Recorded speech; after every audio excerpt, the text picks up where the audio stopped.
Revenge films. My name is Samuel. I live together with my wife, Jessica, and I'm a normal company employee. Well, I'm a normal company employee, but my wife barely ever comes home, so it's almost like I'm living alone in our house. If this were any other normal household, that would never be forgiven. However, my wife and I didn't exactly get married because we were in love with each other in the first place, so I felt like there wasn't much that I could do. I got married to Jessica because of an arranged marriage. The company that my father owned was on the verge of bankruptcy, and in order to save the company, our parents had decided our marriage for us.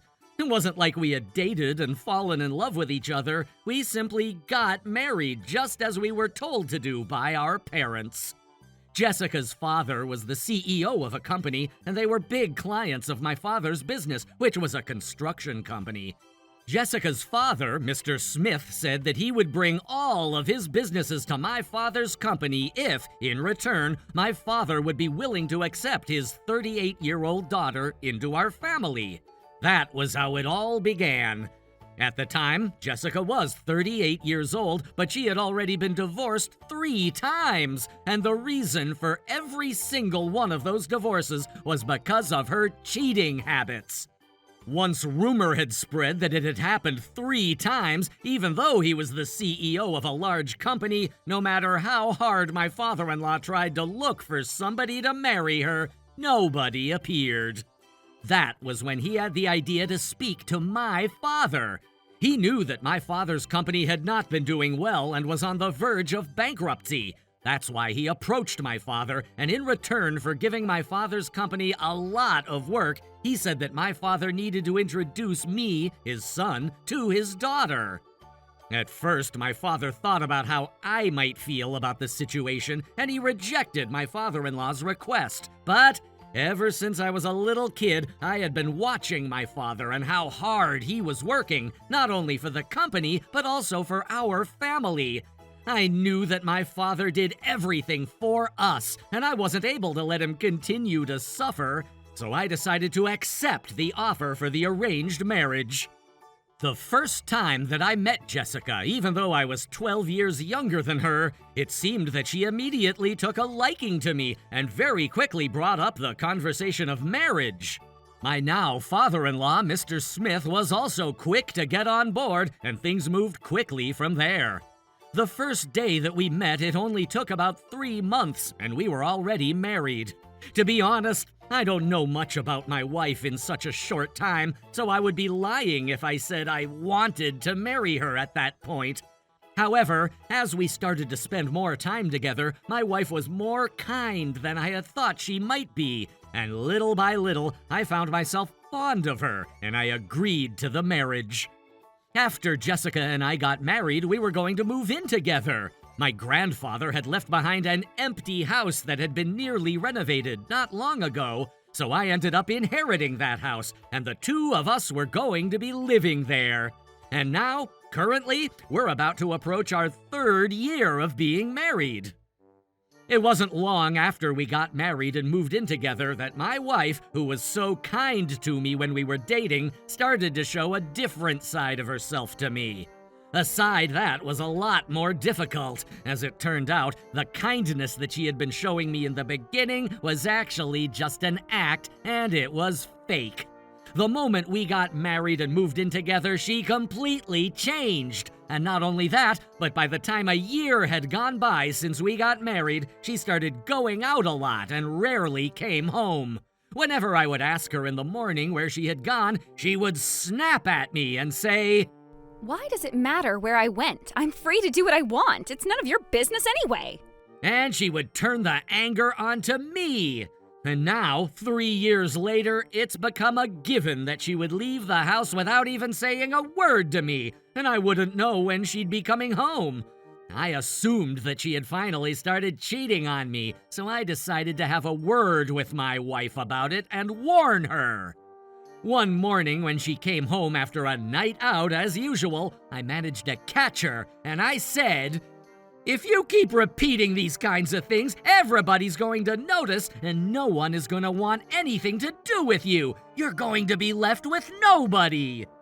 I was simply trying to warn her, but my wife turned furious. She started yelling. Excuse me? Are you being serious right now? If you're gonna say that, then what? Do you want to get a divorce? I guess you don't care what happens to your father's company, do you? And she started to threaten me with my father's company. I remained quiet and didn't say anything back, and then my wife stormed out of the house. But not long after that, she actually came home, but this time she had divorce papers in her hand. You see this? If you have some complaints, then I'm going to divorce you whenever I want. And you should know that the person that's going to suffer the most is your father. And she said that with a grin on her face. She started filling out the divorce papers. I wasn't able to say anything back, but she continued to snicker and say, My dad said that if I don't get married, he's not going to let me out of the house, and he always keeps me locked up in the family home. I don't know how to get around that, and that's when you came in. I've finally gotten my freedom back, so I'm going to enjoy it as much as I want to come and do as I please. After she said that, she started messing around even more with guys and didn't even try to hide it from me. When I realized that I was only used by Jessica so that she'd be able to gain her freedom, I was overwhelmed with sadness, especially because I had actually started to fall for her in the beginning. When I was starting to become troubled by my wife's actions, I decided to go and speak to my older brother about it and ask for his advice. When I did, my big brother was sympathetic towards me, and he said that he would help me, and we should try to think together to see if there's anything that we could do about the situation. That being said, my father's company was heavily reliant on the work they received from my father-in-law's company, and as long as that was the case, I knew that there was nothing I could actually do about the situation. But I was simply happy that my big brother was even willing to help me and took my side. So from time to time, I had him let me vent to him, and he was always a shoulder to lean on. That is until one day, when I came home from a long day of work, I ran into the moment that my wife was coming out of our house with a man that I had never seen before. But then, as soon as my wife saw my face, the first thing she said was, Ugh, such bad timing. As she said that, the guy she was with noticed me, and he disappeared as if he was running away. It seemed like my wife was angry that the man she was cheating on me with had to leave so quickly, and so she turned to me and all of a sudden started complaining to me. Hey, what's wrong with you? Why did you come home without saying anything to me? But also, can't you read the room? You should have pretended like you were somebody else, and that wasn't in your house. When she said that, I also snapped, and I decided to stay back to her. This is my own home on my own property. Why would I act like I'm a complete stranger here? I can't do that. But then my wife snapped back. Did you just talk back to me? I can't believe this. You've really pissed me off. That's it. I'm getting a divorce. I'm gonna call my dad, and I'm gonna have him stop all his business with your dad's company. As she said that, she pulled out her cell phone and she started dialing to try to speak to her father. I was desperately trying to stop her, but then she started laughing and said, You're such a pathetic man, aren't you? If you don't want to get a divorce, then you better not talk back to me like that ever again.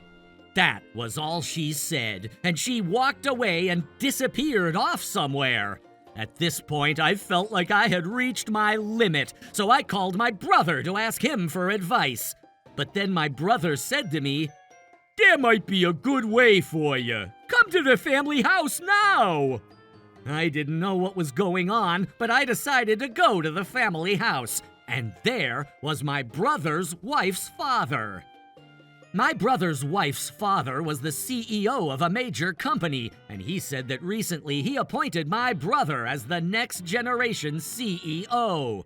Until then, my brother was a normal employee at that company, but when it was decided that he was going to become the next CEO, he decided to muster up the courage and speak to his father-in-law about my situation and our father's company. But when he did, his wife's father was very sympathetic towards me and said, "Why didn't you come and speak to me about this sooner?" And he said that he would help me be able to get a divorce. Not only that, but according to his wife's father's company, Jessica's father's company was pretty disliked within the industry, and business was not looking good lately. "I'm gonna leave your brother's situation in your hands, so help him." And his wife's father patted him on the shoulder. My brother said, "As the next generation CEO, this is my first job, and I'm going to see it there." As he said that, he smiled at me. A few days later, I received a message from my brother saying, "The preparations are complete. You can turn in the divorce papers." I grabbed the divorce papers that my wife had signed to threaten me, and I took them to the city office. After I turned in the divorce papers and I returned home, my wife came out of a car driven by another unknown man. As she got out of the car, she kissed the man, and she waved goodbye until the car disappeared. I stayed quiet and watched that, and when my wife turned around, she saw me and said, What are you staring at? Are you going to complain again? You were able to get a beautiful wife like me, so you should at least forgive a small affair. You know I can divorce you anytime. She seemed confident, so I replied, "Thanks for the divorce papers. I just turned them in." And I showed her a big smile. But then she panicked. What? You're joking, right? And she ran into the house. She started going through the drawer with the divorce papers in it. It's not there. Did you seriously turn it in? "The divorce has already gone through, so hurry up and get out of here," was all I said back to her. You don't care what happens to your dad's company? Jessica was starting to cry, but I calmly replied, "My father's company business is already steady without having to rely on your father, so it's fine." In reality, my brother gave more work to my father's company than my father-in-law's company, and my father no longer needed to rely on my father-in-law. I no longer had a reason I couldn't get a divorce, which meant I was free.